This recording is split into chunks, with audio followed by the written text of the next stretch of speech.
The other day I started watching some of our old vlogs and I started noticing something I never noticed before. The things that actually made our busiest season easier happened in the kitchen.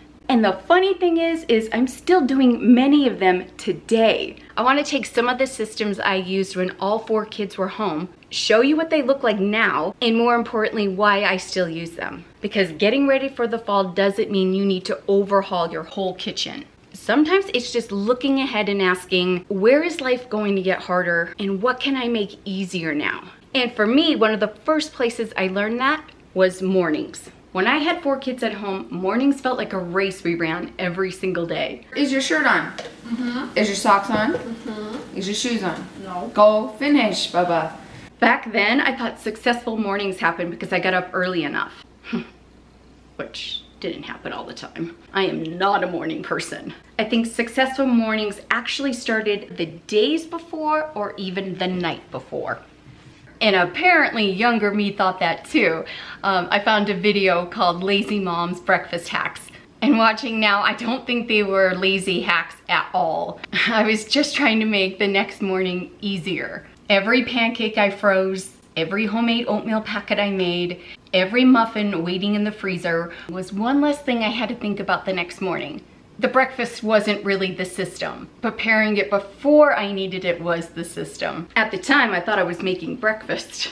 But looking back, I think I was protecting my mornings. Today, my mornings look completely different. I'm not making breakfast for 6 people anymore. I'm not packing 4 lunches. I'm not rushing kids out the door. But here's what's funny. I still prep breakfast. Today, it's egg protein cups, country breakfast bowls, already bacon cooked, ready to go. Back then I made homemade oatmeal packets. Today I'm making overnight oats. Different breakfasts, but same purpose.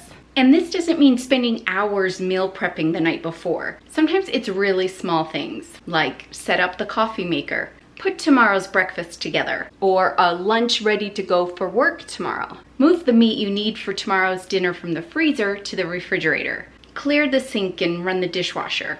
Basically, just look around the kitchen tonight and ask, what could I do right now that I won't have to deal with tomorrow? Because every decision you make ahead of time is one less decision you have to make when you wake up. And that's really what I've been trying to do around my home lately. I'm not looking to completely change everything. I'm looking for those little updates that make life easier and help our home for the season that we're in. So I'd like to thank Wayfair for sponsoring today's video. I've been shopping with Wayfair for years now. I can always find great pieces that fit both our style and our budget. This time of year, I am especially drawn to items that can make my life and my family's life easier and can be used in more than one way. One of my favorite updates has been this shoe cabinet by our entryway. With school starting back up in a couple of weeks, now everything has a home, including our keys. Oh, it's gonna be so nice to have one less thing to worry about during busy mornings. This summer, I have been in love with these stoneware bowls. We use them constantly, from weekend grazing to meal prep and family dinners. I also picked up these cotton napkins, and I love how they add a little bit of warmth to our table. It's the little things that make a difference. As we're heading into the fall, the ceramic lamp has quickly become one of my favorite additions. It's amazing how something as simple as warm lighting can completely change the feel of a room. One thing that I appreciate is that Wayfair has Wayfair verified products. They're top rated, expert vetted, so you can feel more confident about shopping online. If you're getting your home ready for a busy season too, everything I shared with you I'll have linked down in my description box below, or you could scan the QR code here on the screen to go and shop my favorites. And thank you again to Wayfair for sponsoring today's video. If mornings taught me to prepare ahead, then lunch taught me something completely different. I didn't need to be the answer to every question. And with 4 kids at home, there were a lot of questions. Mom! Yes? Mom, where's the cup? Thank you, Mom. You're welcome. Sheesh. I felt like somebody needed something from me all day long. And I think that's the part I didn't understand back then. If everyone has to ask me where something is, what they're allowed to have, what they can pack, then I'm still the system. So instead, I started making the answers obvious. I started creating places where they can find what they needed without always having to come through me. I had snacks where they could reach them. I had a lunch area with the things they could choose from. I even had this whole refrigerator set up for lunches. They could come down here and pack their whole lunch and I don't have to do it for them. So they could pick fruit cups and applesauce pouches, some cheeses and yogurt. They could pick a fruit of any kind. The veggies I keep upstairs in the upstairs fridge. For my freezer, here is where the sandwiches are going to be going. I have peanut butter and jelly and ham, and this will probably last about 2.5 weeks. Think about how many questions that one little system answered. What's available? Already decided. Where is it? Already decided. What can I pack? Already decided. Where does it go? Already decided. And every question that system answered was one less question that someone had to ask me. I thought I was teaching my kids how to pack their own lunches, and I was, but I was also teaching them how to take care of some of their own needs. I don't need a lunch refrigerator or organize my fridge for them like that anymore, but I still need lunch. So the system didn't disappear, I just adapted it.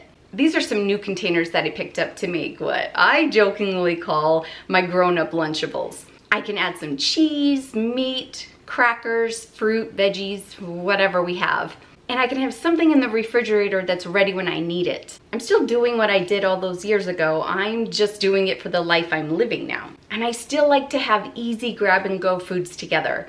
Who in your house needs to be able to grab something without thinking about it? Maybe it's your kids, maybe it's your husband, maybe it's you. Because the more little decisions I can make ahead of time, the more energy I had left for the decisions that somehow showed up every single night.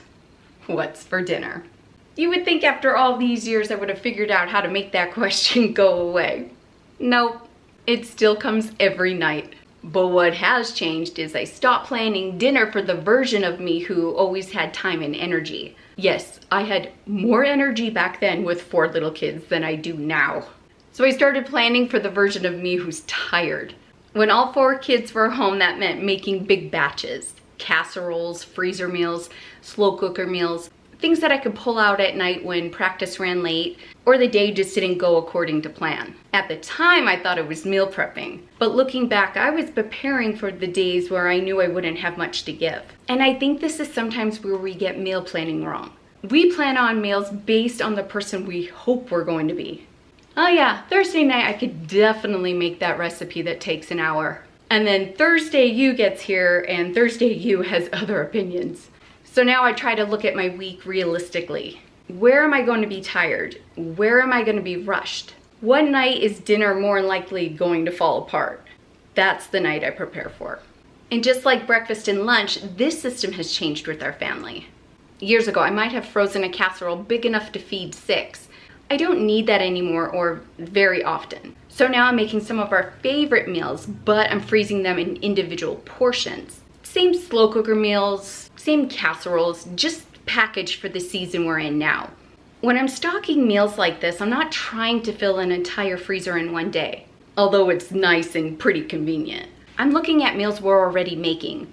Can I double this? Can I portion a couple of servings before we eat? Can I turn tonight's dinner into lunch or dinner for another day? That's a much easier way to build a freezer stash than feeling like you need an entire Saturday for freezer cooking. And I want meals we actually like, because a freezer full of food nobody wants to eat doesn't solve dinner.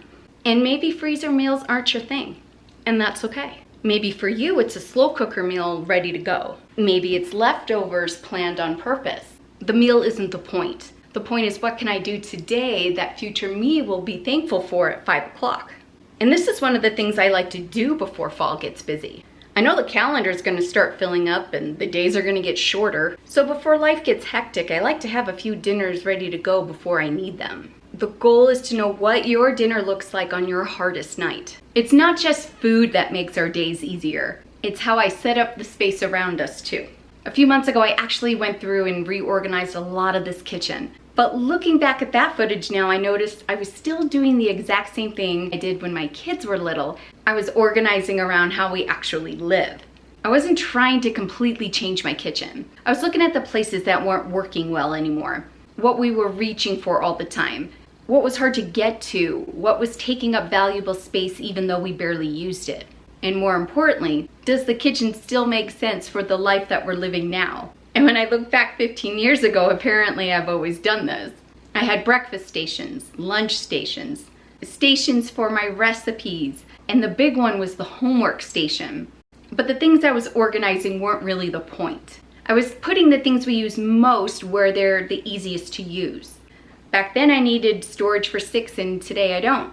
And that's okay. Heartbreaking, but okay. I have a hard time separating how I used to do things, how I used to organize my kitchen for the kids and want to implement it in our homes and, you know, when I move and things. And I've got to remember I can't do that because that need is not there, but it's so in my heart and so ingrained for so long, and now I'm just supposed to turn that off. Yeah, it's hard, but it takes time. But I do want my kitchen to work for the family that we are today. So if you're getting ready for fall, I wouldn't start by pulling everything out of every cabinet. Instead, pay attention to the places you keep fighting with. What are you consistently moving to get to something else? What can you never find? What are you storing because you've always stored it even though your life doesn't need it anymore? That's where I'd start. And that last one is hard, for sure.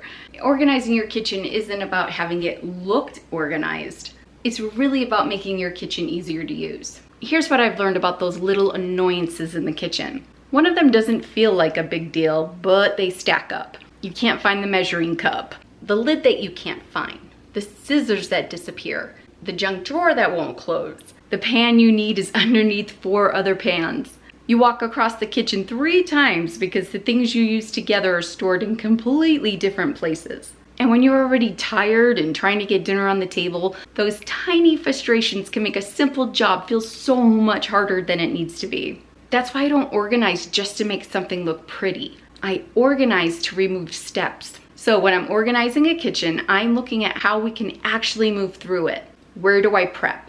Where do I cook? Where do I unload the dishwasher? What do I reach for every single day? That's why it makes so much sense to keep your everyday dishes close to the dishwasher. Your pots, pans, and cooking tools close to where you cook. Your coffee mugs close to the coffee maker. Your most used prep tools where you actually prep. Organized by where you use it. And this one has probably changed the most for me. Prime kitchen space should belong to the life you're living now. What are you actually using today? That's what deserves the easiest to reach space. Watching all those behind the scene vlogs from years ago made something really clear to me. The kitchen changed, how I organized it changed, what we eat changed. But there's one thing underneath all of it that never did. I was always trying to make tomorrow a little easier than today. That's it. And that's what getting ready for the fall looks like for me now. It's not organizing your entire house. And it definitely doesn't require having kids going back to school. I didn't realize how quickly the season would pass. Everyone warned you, but you just don't think that time will come. Yeah, I'm learning to relish in the season I'm in right now. And I just don't think I was organizing all those areas of my life. I think I was also loving my family ahead of time. And maybe that's what preparing our homes really is. It's looking at the people that live there, including ourselves, and saying, I know life's going to get busy. What can I do now to make it a little easier? So before fall gets here, don't try to change everything. Look around your home and find one place that gets harder than it needs to be. Start there. I hope these gave you some ideas on how you're getting ready for the fall season. Okay, if you need more inspiration and motivation for this fall, click on these videos here. I have organizing, recipes, oh, you name it. And I'll meet you over there. Thank you so much for joining me today, friends. We'll see you soon.